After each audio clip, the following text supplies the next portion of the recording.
21 ڕۆژ تێپەڕ بوو بەسەر دەستپێکردنی ئۆپراسیۆنی کۆنتڕۆلکردنەوەی مووسڵدا. لە ئێستادا هێزە عێراقیەکان لە باشووری مووسڵەوە پێشەویان کردووە و چەند کیلۆمەترێکیان ماوە بگەنە فڕۆکەخانەی نێودەوڵەتی شارەکە.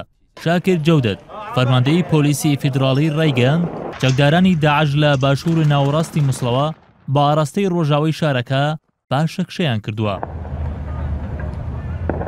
ئاماژەی بەوەش کرد باو هێزە ئەمنیەکانی عێراق دوو گوندی دیکان لە باشووری مووسڵ کۆنتڕۆڵ کردوتەوە کە تەنها 4 کیلۆمەتر لە فڕۆکەخانەی مووسڵەوە دوورن. وتیشی هێزە عێراقیەکان قەزای رازقیان لە باشووری ڕۆژاوای مووسڵ کۆنتڕۆڵ کردوێتەوە. دوای تێپەڕبوونی 1 ڕۆژ بەسەر کۆنتڕۆڵکردنەوەی ناحیەی حەمام عەلیل، لە ئێستادا بەشێک لە دانیشتوانی ناحیەکە دەستیان کردووە بە جێهێشتنی و بەرەو ناوچە ئارامەکان بەڕێکەوتون.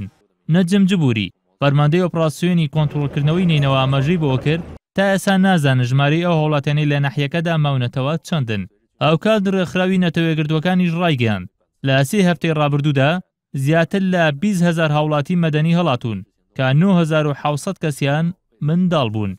هاوکات مەسرور بارزانی سەرۆکی ئەنجومەنی ئاسایشی هەرێم بە ئاژانسی ڕۆیتەرزی ڕاگەیاندووە ئۆپراسیۆنی کۆنتڕۆڵکردنەوەی مووسڵ درێژخایەن دەبێ، نەک تەنیا لە ڕووی سەربازیەوە بەڵکو لە ڕووی ئابووری و ئایدۆلۆژیشەوە.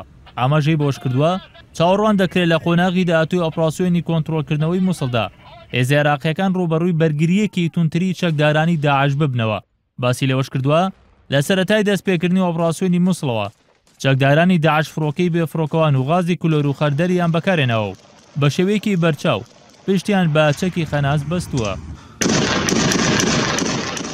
ئۆپراسیۆنی کۆنتڕۆڵکردنەوەی مووسڵ ڕۆژی حەفتەی تشرینی یەکەم دەستی پێکرد. تا ئێستا هێزە عێراقیەکان زیاتر لە 100 گوند و پێشمەرگەش 26 گوند و 500 کیلۆمەتر چوارگۆشەیان کۆنتڕۆڵ کردوێتەوە. بەرهەم ساڵح، NRT